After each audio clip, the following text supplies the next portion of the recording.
এরকম একটা অপমান মানে আমার আমার পুরোটা জীবনের মানে যতটুকু বয়স পর্যন্ত মানুষ কাজ করতে পারে ততটুকু বয়স আমি এই দেশের জন্য দিয়েছি। এবং আমি কখনোই ভাবি না যে আমি এই দেশ ছেড়ে যাবো কোথাও। তাহলে মানে এই দেশের একজন মানুষ হিসেবে মানে এটা আমার প্রাপ্য কেন? সেই প্রশ্নটা আসলে আমার জানতে চাওয়ার। আমার ক্ষমতা বা এই চেয়ার এটা আমার মানে এটা আমার টার্গেট ছিল না, কখনোই নাই। এবং এই চাকরি চলে গেলে যে আমার আমি কি মানে এই চেয়ারটাকে আঁকড়ে ধরে রাখার কোনো ইচ্ছাও নাই, কারণ আমি আমার যোগ্যতা নিয়ে খুবই কনফিডেন্ট। আমি জানি যে আমি বরং এই চাকরি করে এসে আমার আমি যা যা করতে পারছিলাম না অনেক কিছুই মানে অনেক কিছুই বিভিন্ন নিয়মে বাধা, কিছু করা যাচ্ছিল না। তো ক্ষমতার লোভে আর চেয়ারটাতে বসিনি আমি, আমি আমার যোগ্যতায় বসছিলাম। কিন্তু এইভাবে উম, শিল্পকলার একটা গ্রুপ আছে যারা তারা দাবি করছে তারা এখন বিএনপি করে, তারা বিএনপির অফিসাররা চালাবে, অফিসাররাই সিদ্ধান্ত নিচ্ছে কোন কোন অফিসার শিল্পকলায় আসবে, কোন কোন অফিসার শিল্পকলায় আসবে না। তো এইরকম অরাজকতা আমি আমি আসলে এটা মানে আমার মানতে কষ্ট হচ্ছে বলে আমি সবার সাথে শেয়ার করছি।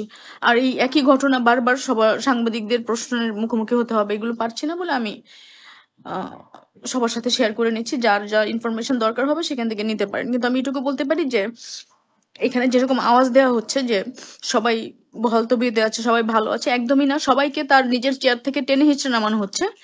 এবং ম্যাক্সিমামই মিডিয়াতে আসছে না।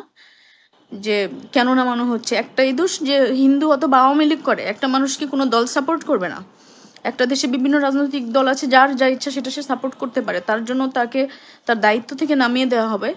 এটা আসলে মানে কোন দিকে যাচ্ছে দেশ আমি জানি না। আর শিল্পকলার যে গ্রুপটা আমাদের সাথে এরকম বিহেভ করছে, তারা কিন্তু আওয়ামী লীগ সরকারের আমলে খুব সুন্দর করেই তারা তাদের চেয়ারে বসা ছিল, তাদেরকে কেউ কখনো কিন্তু ডিস্টার্ব করেনি। এবং দাপটের সাথেই তারা কাজ করছে, আজকে আমাদেরকে সরিয়ে দেওয়া হচ্ছে। আসলে আমার খুবই মানে আমি হয়তো পরে ঠান্ডা মাথায় অনেক কিছু মানে বলবো বা জানাবো। এই সবাই আমাকে নিয়ে টেনশন যারা করছিলেন, আমার সাংবাদিক বন্ধুরা, আমার আত্মীয় স্বজন বন্ধুরা, আমি ঠিক আছি কিনা, আমি ঠিক আছি, কিন্তু মানসিকভাবে কবে ঠিক হব জানি না।